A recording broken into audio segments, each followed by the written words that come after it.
يا اهلا وسهلا، رمضان مبارك سعيد، صحه وسلامه باش ما تفنيت ان شاء الله. داكشي اللي في الخاطر اللي في القليب ان شاء الله يا ربي.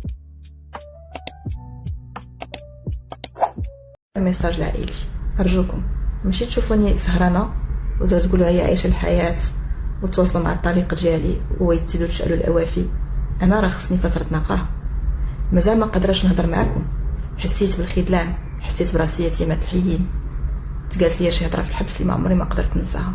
ديك الخرجه الحبس ما كانتش باز، كانت واقع. لا بروف انا في فاس ومازال ما تواصلتش مع عائلتي وما مشيتش لعندهم وما نقدرش نمشي عندهم. جا عندي خويا من با، ملي شافني في لو صالون كنصور في بيرفكت لوك دو فاس، جا لعندي وقف عندي في البيرفكت لوك وقدام الناس ايتو، ولكن انا ما نسمحش ليه. هو باقي صغير، ما غنديهاش عليه، ما كانش عليه الحق يهز لي طوموبيل فيها وراقي فيها شيكاتي واش نخرج بالتشار وندخل بالشيكات. والوراقي اللي كانوا عندي ما بقاوش، راهم مشاو على الطريقه ديالي، وما بغيت نسامح حتى شكون اللي هز دوك الاوراق المهمه والمستندات ديالي.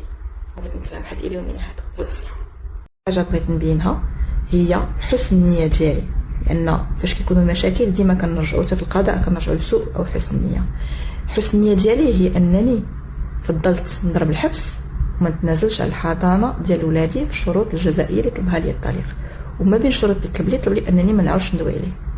دويت عليه فرغت قلبي مره، شوف دابا فاش خرجت، ولكن دابا ما نعاودش ندوي عليه.